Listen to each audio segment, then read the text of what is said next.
Some of the most terrifying scenes in Korean horror were never invented. They were inherited long before these rituals appeared on screen.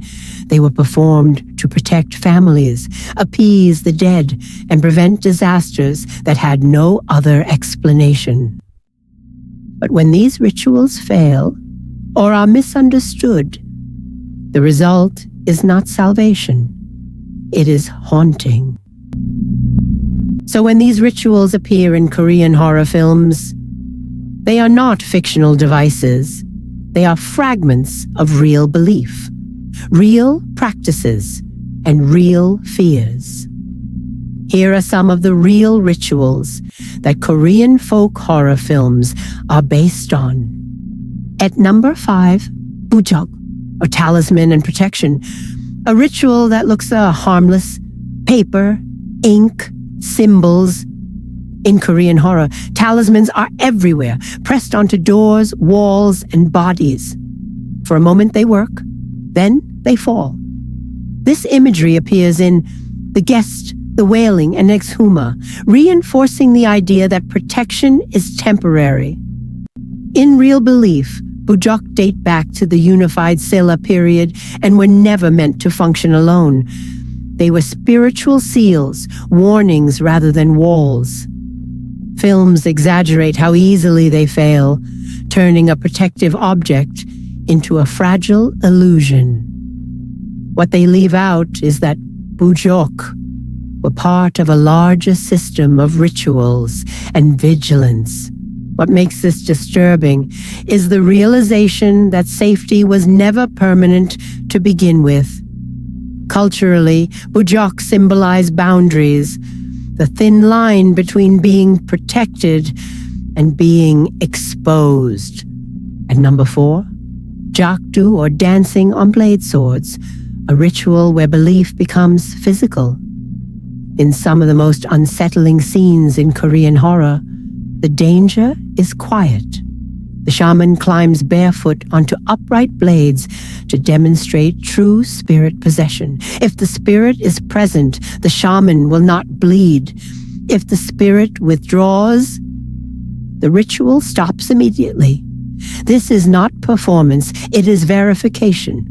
Jakdu is a real ritual from the Joseon dynasty, performed to prove divine possession and spiritual legitimacy. It was never meant to be theatrical.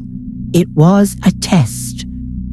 Films transform Jakdu into spectacle, emphasizing pain and risk, while omitting the discipline required to survive it. What makes it unsettling is the idea that faith demands proof, and that proof may cost the body itself. Culturally, Jakdu represents belief with consequences.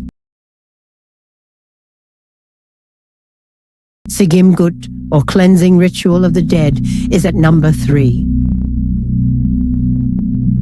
A ritual meant to release the dead, not banish them. A common theme in Korean horror is the spirit that refuses to leave. It lingers in homes, bloodlines, and memories, growing more aggressive the longer it is ignored. This appears prominently in Revenant and echoes throughout Exhuma, where improper burial and unresolved death triggered generational consequences. Ssitkimgut was developed to cleanse the soul of the deceased and release Han, deep resentment caused by injustice or neglect. It was performed when the dead could not rest. Films often distort this by portraying spirits as inherently evil, while leaving out the role of acknowledgement from the living. What makes this terrifying is the idea that forgetting the dead is not neutral. Culturally, Ssitkimgut symbolizes remembrance and the cost of silence. Next, at number 2, is Daesalgut, or the Great Offering Ritual, a ritual performed when a disaster is already unfolding. In these stories, the ritual is not meant to heal, it is meant to negotiate. Offerings are prepared, warnings are spoken, the tone shifts from hope for survival. This structure appears in TheWailing and strongly influences Exhuma, where calamity feels inherited rather than accidental. Daesalgut originates from beliefs surrounding Sal, a destructive fate believed to bring death, disaster, and generational ruin. The ritual does not erase fate, it redirects it. Films exaggerate the immediacy of results, implying total success or complete failure. What they leave out is that even a successful Daesalgut often involved loss. What makes it frightening is the idea that some disasters cannot be stopped, only managed.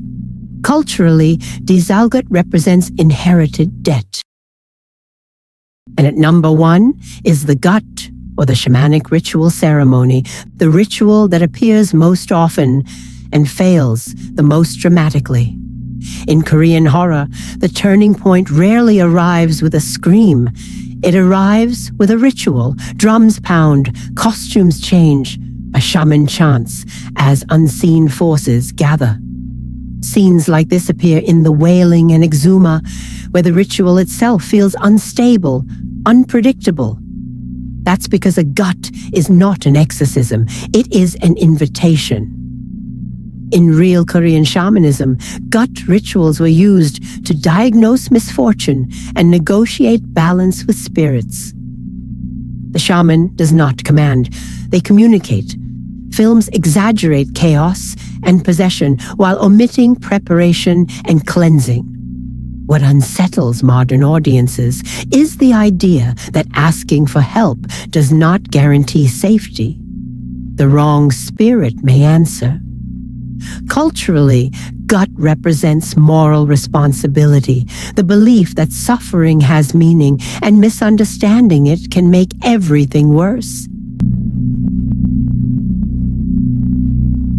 These rituals were never meant to entertain. They were meant to remind that the dead are not gone, that protection is temporary, and that some debts are inherited. In Korean folk horror movies, the ritual doesn't fail because it's weak. It fails because something was already broken. If you want more stories like this, about the rituals people still whisper about, and the beliefs films don't fully explain, subscribe. New videos every week on horror that was never meant to be entertainment,